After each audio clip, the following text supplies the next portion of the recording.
Learn to sweat in peace. The harder you are on yourself, the easier life is on you. Or, as they say in the Navy SEALs, the more you sweat in peacetime, the less you bleed in war. My childhood friend Rett Nichols was the first to show me this principle in action. When we were playing Little League Baseball, we were always troubled by how fast the pitchers threw the ball. We were in an especially good league, and the overgrown opposing pitchers, whose birth certificates we were always demanding to see, fired the ball into us at alarming speeds during the games. We began dreading going up to the plate to hit. It wasn't fun. Batting had become something we just tried to get through without embarrassing ourselves too much.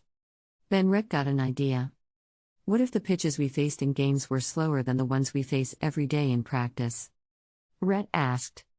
That's just the problem, I said. We don't know anybody who can pitch that fast to us. That's why, in games, it's so hard. The ball looks like an aspirin pill coming in at 200 miles an hour.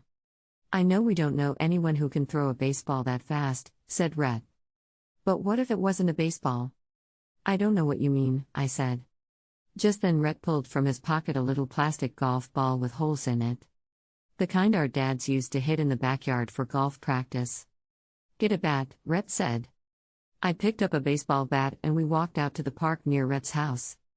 Rett went to the pitcher's mound but came in about 3 feet closer than usual.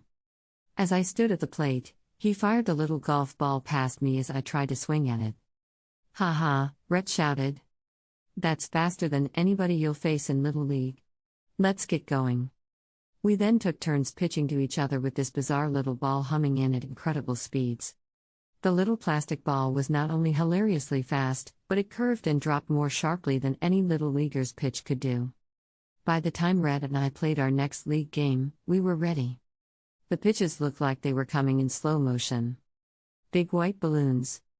I hit the first and only home run I ever hit after one of Rett's sessions. It was off a left-hander whose pitch seemed to hang in the air forever before I creamed it. The lesson Rett taught me was one I've never forgotten. Whenever I'm afraid of something coming up, I will find a way to do something that's even harder or scarier. Once I do the harder thing, the real thing becomes fun. The great boxer Muhammad Ali used this principle in choosing his sparring partners. He'd make sure that the sparring partners he worked with before a fight were better than the boxer he was going up against in the real fight. They might not always be better all around, but he found sparring partners who were each better in one certain way or another than his upcoming opponent. After facing them, he knew going into each fight that he had already fought those skills and won. You can always stage a bigger battle than the one you have to face. If you have to make a presentation in front of someone who scares you, you can always rehearse it first in front of someone who scares you more. If you've got something hard to do and you're hesitant to do it, pick out something even harder and do that first. Watch what it does to your motivation going into the real challenge. Thanks for watching. Please like, share and subscribe.